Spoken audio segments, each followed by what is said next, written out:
What if I told you that the secret to true wealth has been hidden in plain sight for thousands of years? What if the very principles that built empires and transformed ordinary men into legends are waiting for you to discover them right now, in this very moment?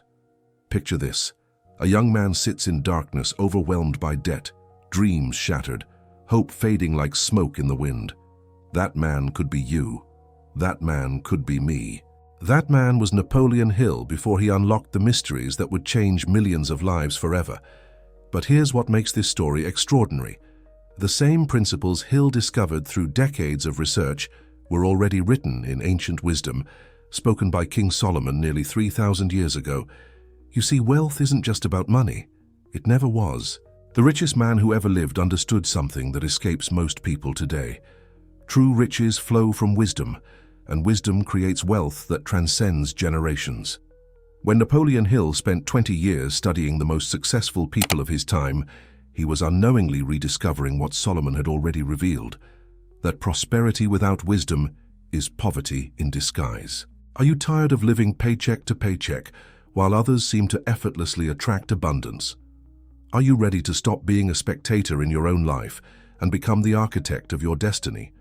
The answers you seek aren't in the latest get-rich-quick scheme or the next trending investment. They're in the marriage of ancient wisdom and modern strategy, where Solomon's timeless truths meet Hill's revolutionary principles. Tonight I'm going to share with you the most powerful combination ever assembled for creating lasting wealth. Not just money that disappears with the next market crash, but generational prosperity that grows stronger with time. This isn't theory. This is the blueprint used by everyone from Andrew Carnegie to Warren Buffett, principles that have been tested across millennia. But here's the thing. Knowledge without action is worthless. Wisdom without application is mere philosophy.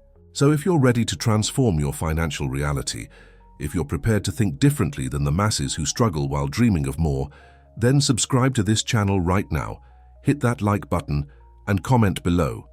What does true wealth mean to you? Because your definition of wealth will determine your destination, and your journey starts with this single decision. The time for excuses is over. The moment for transformation is now. Let's begin. The true meaning of getting rich. Most people have it completely backwards.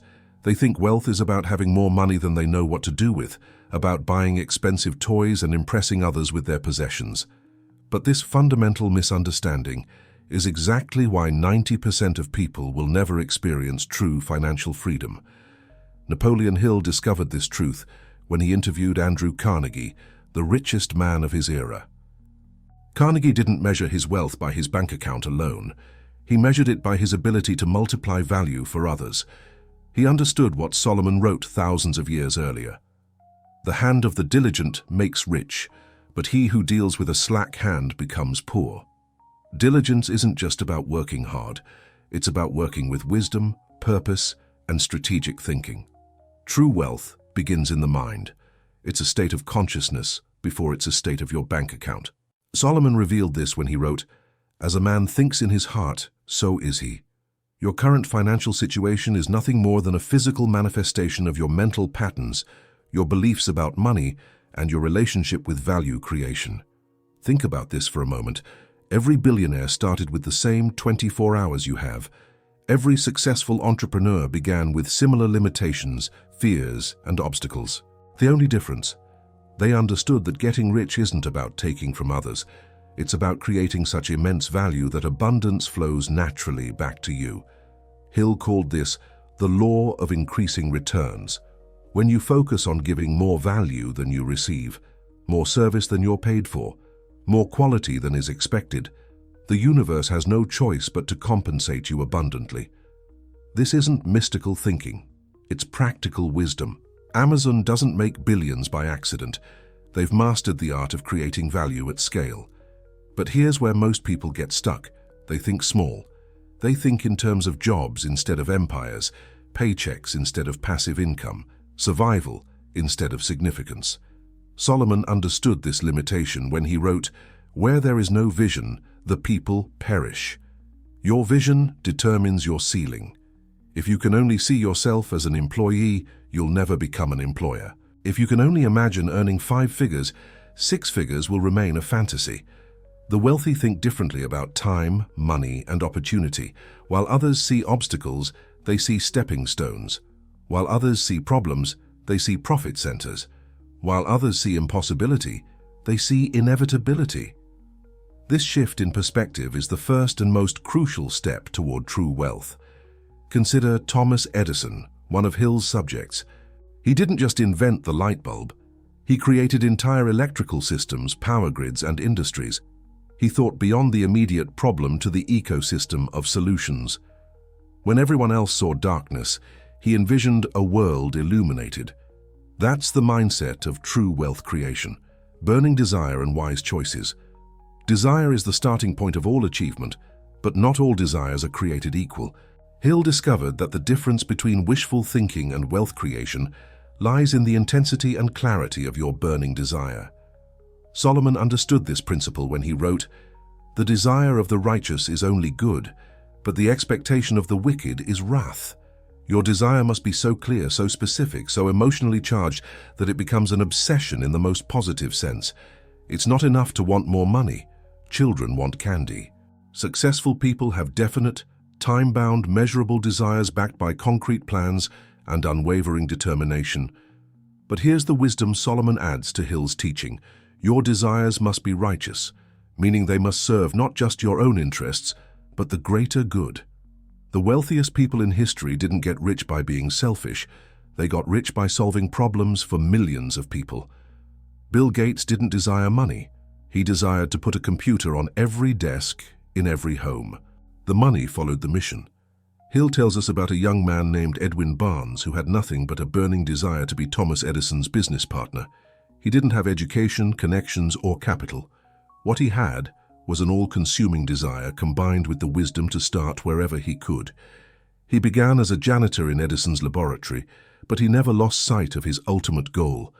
The key principle here is that burning desire creates what Hill called definiteness of purpose. This isn't just goal setting, it's soul-deep commitment. When your desire is strong enough, you'll find a way. When it's weak, you'll find an excuse. Solomon captured this perfectly. The sluggard craves and gets nothing, but the desires of the diligent are fully satisfied. But desire without wisdom is dangerous. History is filled with people who achieved their desires only to discover they had chosen the wrong things. This is why Solomon's wisdom is so crucial. It teaches us not just how to get what we want, but how to want the right things. Wise choices compound over time. Every decision you make is either moving you toward your goals or away from them. There is no neutral. The wealthy understand this and become masters of decision-making. They don't make choices based on what feels good in the moment. They make choices based on what will serve their long-term vision. Consider Warren Buffett's approach to investment. His burning desire wasn't just to make money, it was to understand business at such a deep level that he could see value where others saw confusion. His wise choices to invest in companies with strong fundamentals and hold them for decades created wealth that compounds exponentially. The combination of burning desire and wise choices creates what Hill called applied faith. This is where belief meets action, where vision meets reality, where dreams transform into destinations. Applied knowledge and intelligent decisions. Knowledge is only potential power. It becomes real power only when it's organized and applied toward definite purposes. This principle, discovered by Hill through his research, was already established by Solomon, who wrote, "The simple believe every word, but the prudent consider well their steps." The difference between the educated poor and the wealthy isn't the amount of knowledge they possess. It's their ability to apply the right knowledge at the right time in the right way. You don't need to know everything. You need to know what matters and how to use it effectively. Hill identified 2 types of knowledge: general knowledge and specialized knowledge. General knowledge is what fills most people's minds. Random facts, trivia, information that serves no practical purpose in wealth creation. Specialized knowledge, however, is different. It's knowledge that can be applied to create value, solve problems, and generate income. Solomon understood this distinction when he wrote, "An intelligent heart acquires knowledge, and the ear of the wise seeks knowledge." The key word is seeks. It's active, intentional, purposeful. Wealthy people don't just consume information, they hunt for knowledge that can be weaponized for success. But here's where most people fail. They confuse education with intelligence, information with application, knowing with doing. Hill discovered that many of the most successful people he studied were college dropouts, while many highly educated individuals struggled financially. The difference wasn't intelligence, it was the application of intelligence. Applied knowledge requires what Solomon called understanding. It's one thing to know that compound interest is the eighth wonder of the world. It's another thing to structure your entire financial life around this principle. It's one thing to know that value creation leads to wealth. It's another thing to wake up every day focused on how you can serve others better. The wealthy make decisions based on data, not emotions. They gather information, analyze trends, study successful models, and then act decisively. They understand what Hill called accurate thinking, the ability to separate facts from opinions, truth from wishful thinking, reality from speculation. Consider how Ray Kroc applied this principle with McDonald's. He didn't just see a successful restaurant, he saw a system that could be replicated worldwide. His applied knowledge of systems, training, and standardization transformed a simple hamburger stand into a global empire. He made intelligent decisions based on what he learned, not on what he hoped. Solomon revealed another crucial aspect of applied knowledge. Plans fail for lack of counsel, but with many advisors they succeed. Intelligent decisions aren't made in isolation. The wealthy surround themselves with people smarter than they are in specific areas, creating what Hill would later call the mastermind alliance. The principle of alliances and the mastermind. No one becomes wealthy alone. This truth, revealed through Hill's research and confirmed by Solomon's wisdom, is perhaps the most underestimated principle of success. Solomon wrote, "Two are better than one because they have a good return for their labor. If either of them falls down, one can help the other up." Hill discovered that every person he studied had access to what he termed the mastermind, a group of like-minded individuals working towards similar goals, sharing knowledge, resources, and support. This isn't networking in the superficial sense, it's the creation of a collective intelligence that's greater than the sum of its parts. The principle works on multiple levels. First, it expands your knowledge base exponentially. Instead of being limited by what you know, you gain access to the combined knowledge, experience, and wisdom of your alliance partners. Second, it multiplies your resources. Capital, connections, and opportunities that would be impossible for one person to access become available through strategic partnerships. But perhaps most importantly, the mastermind creates accountability and momentum. When you're surrounded by people who are committed to excellence, mediocrity becomes impossible. Their success challenges you to rise higher. Their support helps you overcome obstacles that would defeat you alone. Consider the relationship between Bill Gates and Paul Allen in building Microsoft. Neither could have created what they built alone. Allen's technical genius, combined with Gates's business acumen, created a synergy that revolutionized the world. They understood what Solomon meant when he wrote, "Though one may be overpowered, two can defend themselves. A cord of 3 strands is not quickly broken."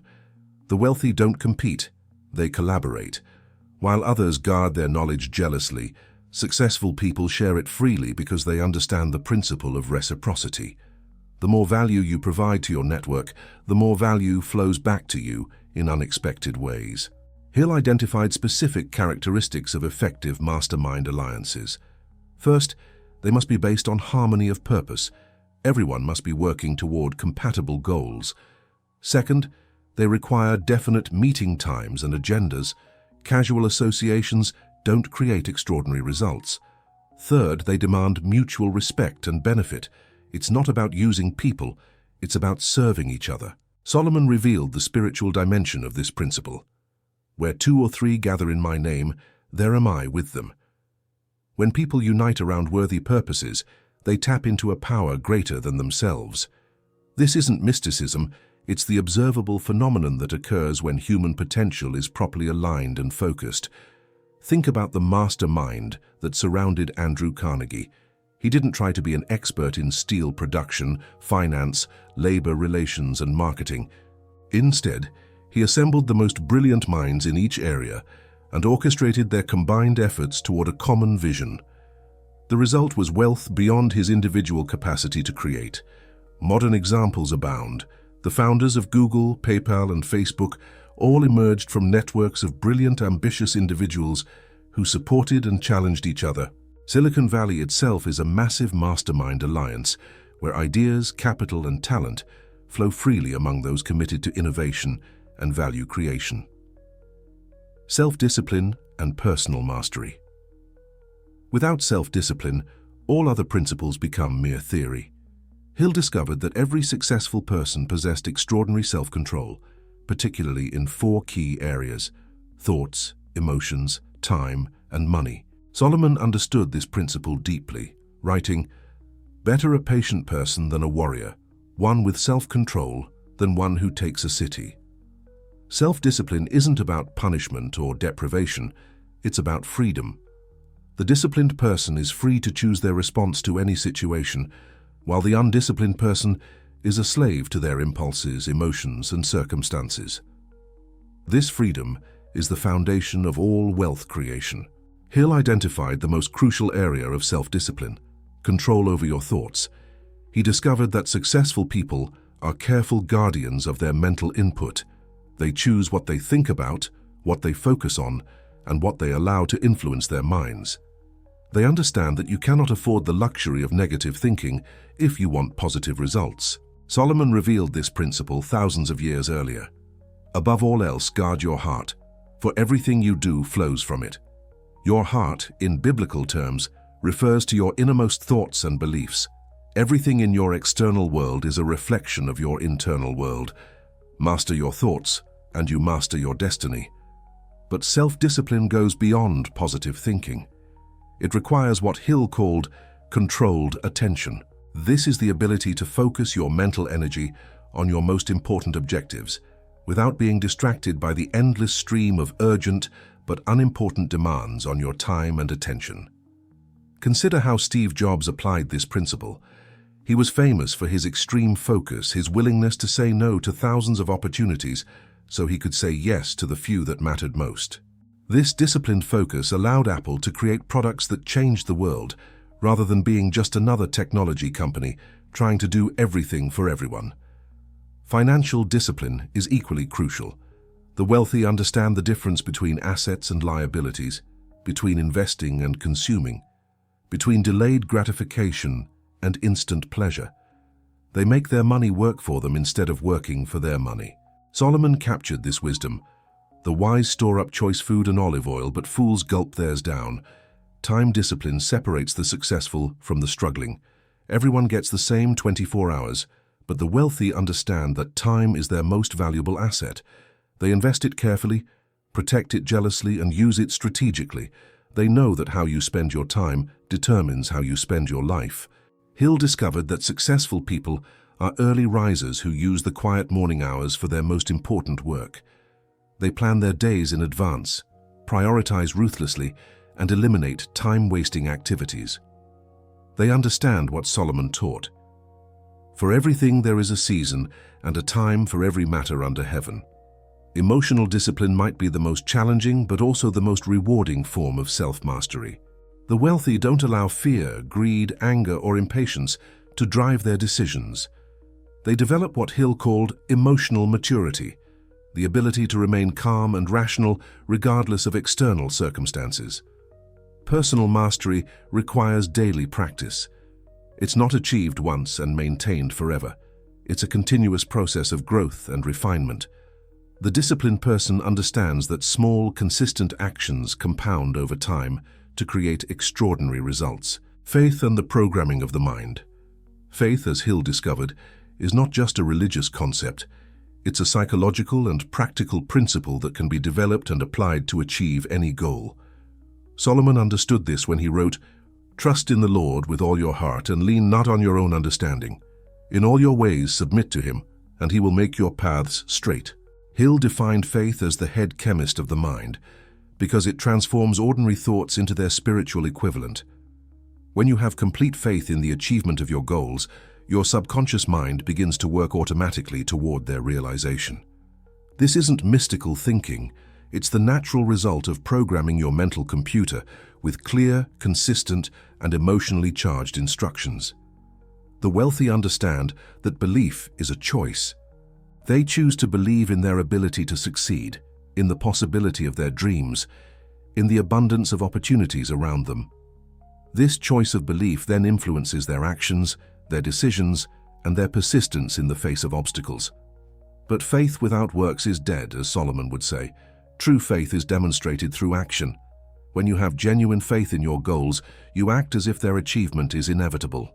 You invest in your education, build your network, take calculated risks, and persist through temporary failures because you know that success is not a matter of if, but when. Hill discovered that faith can be developed through a process he called auto-suggestion. This involves the repetition of positive affirmations, the visualization of your goals as already achieved, and the cultivation of emotions of gratitude and expectation. When practiced consistently, these techniques reprogram your subconscious mind to work on your behalf even while you sleep. Solomon revealed the power of words in programming the mind. Death and life are in the power of the tongue, and those who love it will eat its fruit. The words you speak, especially to yourself, create the reality you experience. Wealthy people are careful about their language, choosing words that empower rather than limit, that build faith rather than doubt. Consider how Walt Disney applied this principle. When he announced plans for Disneyland, critics called it impossible and financially suicidal. Disney had faith in his vision when no one else did. He visualized every detail of the park, spoke about it as if it already existed, and took actions consistent with absolute certainty of success. His faith became contagious, inspiring others to believe and invest in what seemed impossible. Faith also provides resilience in the face of failure. Hill discovered that every successful person had failed multiple times before achieving their breakthrough. Faith allows you to reframe failure as feedback, setbacks as setups for comebacks, and obstacles as opportunities to grow stronger. Solomon understood that faith connects you to a power greater than yourself. The horse is made ready for the day of battle, but victory rests with the Lord. When you align your ambitions with service to others and trust in divine guidance, you tap into resources and opportunities that exceed your individual capacity to create. The programming of your mind through faith is like installing new software in your mental computer. Old programs of limitation, fear, and scarcity are replaced with new programs of possibility, courage, and abundance. This transformation doesn't happen overnight, but with consistent application, it becomes your new operating system. Justice, ethics, and prosperity. True and lasting wealth cannot be built on a foundation of injustice or unethical behavior. This principle, which Hill observed in every sustainably successful person he studied, was clearly articulated by Solomon. The righteous will never be uprooted, but the wicked will not remain in the land. Hill discovered that while some people might achieve temporary success through dishonest means, lasting prosperity requires a foundation of integrity, fairness, and genuine value creation. The wealthy understand that reputation is their most valuable asset, and it takes decades to build, but only moments to destroy. Consider the contrast between entrepreneurs who built lasting empires versus those who experienced spectacular rises and falls. Sam Walton built Walmart on the principle of providing value to customers and opportunities to employees. His wealth grew consistently over decades and continues to benefit his family and millions of shareholders. In contrast, those who built wealth through manipulation, fraud, or exploitation inevitably face collapse. Solomon revealed the practical wisdom behind ethical business practices. Dishonest money dwindles away, but whoever gathers money little by little makes it grow. Wealth built on solid ethical foundations compounds over time, while wealth gained through questionable means tends to evaporate just as quickly as it was accumulated. The principle of justice in wealth creation means ensuring that all parties in any transaction receive fair value. Hill discovered that the most successful people were masters of what he called going the extra mile, providing more value than they were paid for. This wasn't altruism. It was strategic wisdom. When you consistently over-deliver, you create such strong relationships and reputation that success becomes inevitable. Ethics in business aren't just about avoiding harm. They're about actively seeking to benefit all stakeholders. The wealthiest companies in the world today are those that have mastered this principle. Amazon's obsession with customer satisfaction, Google's mission to organize the world's information, and Microsoft's goal to empower every person and organization, these aren't just marketing slogans, they're strategic approaches to wealth creation through value creation. Solomon understood that ethical behavior is ultimately practical behavior. The integrity of the upright guides them, but the unfaithful are destroyed by their duplicity. Integrity provides clarity in decision-making, reduces internal conflict, and builds the kind of trust that makes business easier and more profitable. Hill identified what he called the golden rule of business: treat others as you would want to be treated. This isn't just moral philosophy, it's sound business strategy. When you approach every interaction with the goal of mutual benefit, you create a network of people who are invested in your success. Justice also applies to how you treat yourself. The wealthy understand that they must invest in their own development, take care of their health, and maintain balance in their lives. You cannot give what you don't have, and sustainable success requires sustainable practices. The principle extends to how wealth is used once it's created. Solomon wrote, "One person gives freely, yet gains even more. Another withholds unduly, but comes to poverty." The wealthiest people in history have been generous philanthropists, understanding that the purpose of wealth is not just personal enjoyment, but the betterment of humanity. Time, patience, and multiplication. Time is the ultimate leveraging tool, and patience is the virtue that allows you to harness its power. Hill discovered that wealthy people think in decades, not days. They understand what Solomon meant when he wrote, "There is a time for everything, and a season for every activity under the heavens." The principle of compound interest, which Einstein reportedly called the eighth wonder of the world, applies to much more than money. Relationships compound. Each positive interaction builds on previous ones. Knowledge compounds. Each new piece of learning connects with and amplifies previous learning. Reputation compounds. Each ethical action builds credibility that opens doors to greater opportunities. Hill studied Andrew Carnegie's approach to wealth building and discovered that Carnegie thought in terms of systems that would continue producing value long after he was gone. He didn't just build steel companies, he built an industrial infrastructure that transformed America. This long-term thinking allowed him to make decisions that seemed costly in the short term, but were incredibly profitable over time. Solomon understood this principle of multiplication. "Cast your bread upon the waters, for after many days you will find it again." Every investment of time, energy, or resources into valuable activities eventually returns multiplied, but the key word is after many days. The multiplication requires time to occur. Patience is not passive waiting, it's active persistence. The wealthy understand the difference between these concepts. While they wait for their investments to compound, they're actively working to improve their skills, expand their networks, and identify new opportunities. They plant seeds today that will become forests tomorrow. Consider Warren Buffett's approach to investing. His greatest returns have come from investments he held for decades, not months or years. He understands that great businesses need time to compound their advantages, just as great fortunes need time to compound their returns. His patience has made him one of the wealthiest people in history. Hill discovered that one of the most crucial forms of patience is the willingness to start before you're ready and to continue before you see results. Most people want to see the entire staircase before they take the first step, but wealth is built by those who are willing to take the first step even when they can only see one step ahead. The multiplication principle works because time allows small advantages to become large ones. A business that grows 20% per year will double every 3.6 years. A skill that improves 1% per day will be 37 times better at the end of a year. These mathematical realities are why the wealthy focus on consistency rather than intensity. Solomon revealed another dimension of this principle. The plans of the diligent lead to profit as surely as haste leads to poverty. Haste is the enemy of wealth because it leads to poor decisions, missed opportunities, and unnecessary risks. Patience allows you to wait for the right opportunity, negotiate from strength, and make decisions based on wisdom rather than urgency. Time also provides the gift of learning from mistakes. Hill discovered that every successful person had failed multiple times, but they used each failure as education for future success.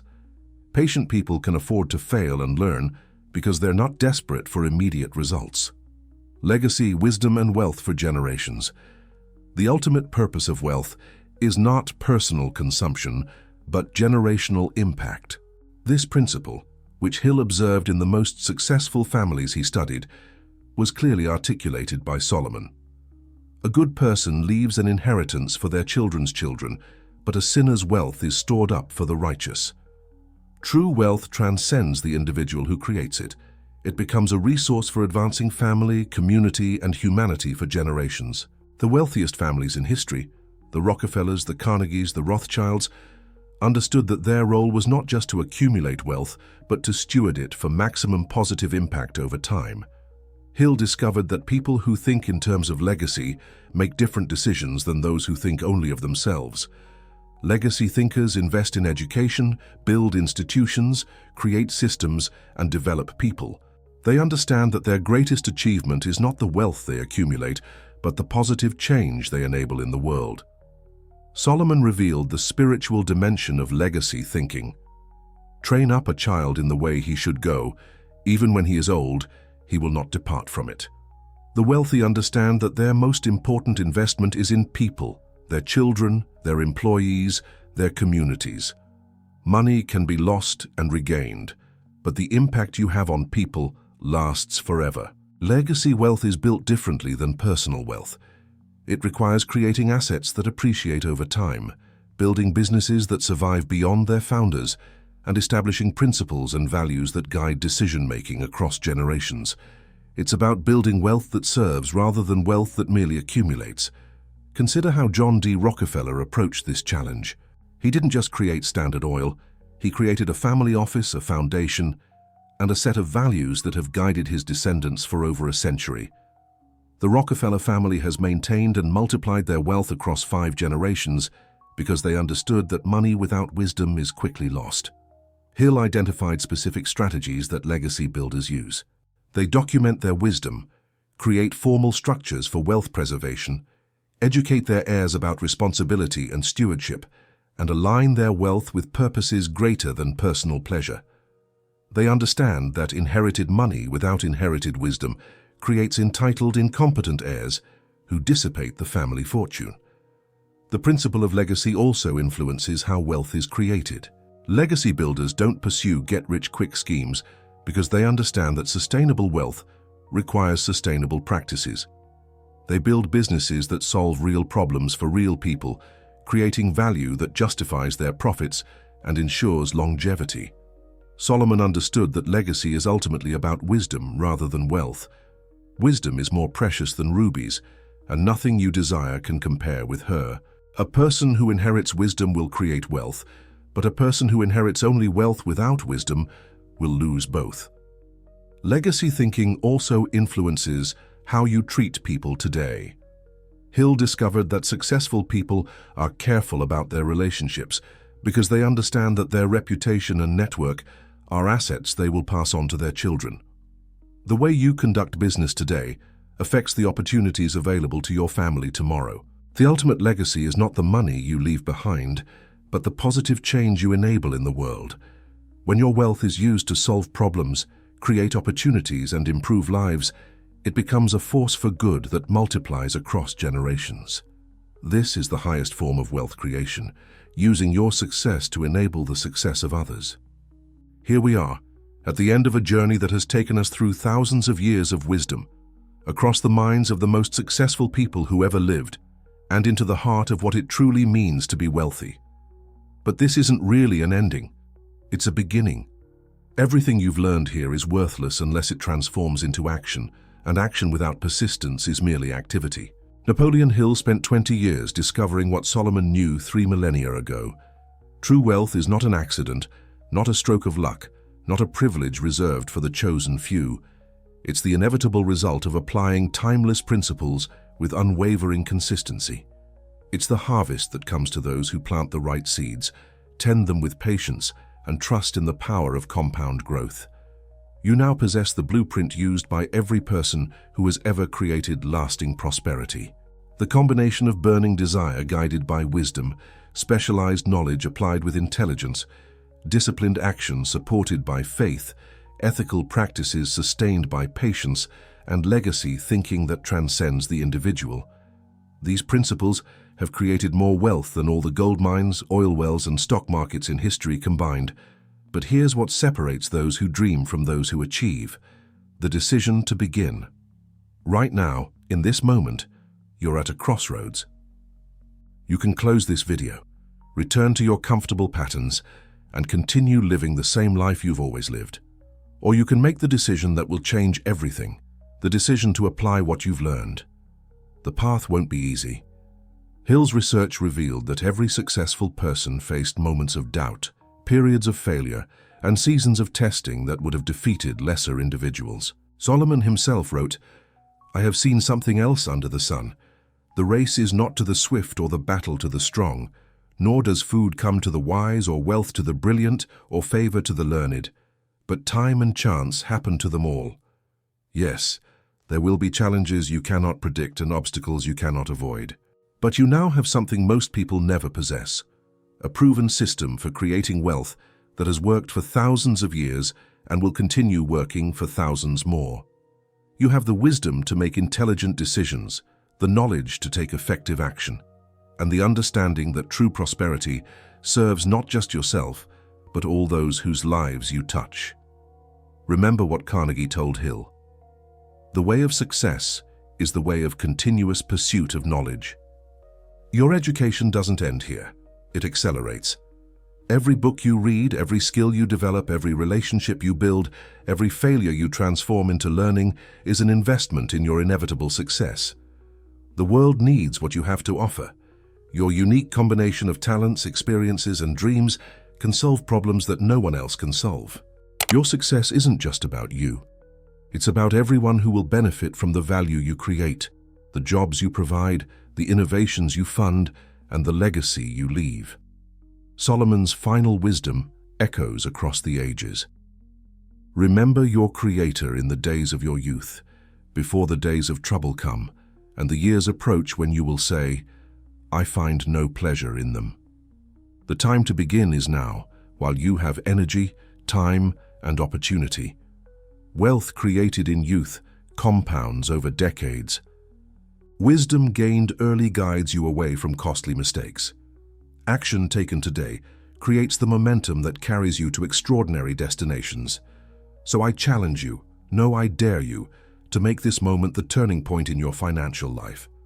Subscribe to this channel if you're committed to learning more about creating wealth with wisdom. Like this video if it has sparked something inside you that demands action. But most importantly, comment below and tell us which teaching impacted you the most. Because your engagement creates accountability and your insights inspire others. Share this video with someone who needs to hear these truths. Wealth shared is wealth multiplied, and wisdom shared returns to you pressed down, shaken together, and running over. Your journey to true wealth begins with a single step, but it's completed with 10,000 steps, each one building on the last, each one bringing you closer to the life you were born to live. The principles are timeless. The opportunity is now, and the choice is yours. The question is not whether you can become wealthy, the question is whether you will. Napoleon Hill and Solomon have shown you the way. Now walk it.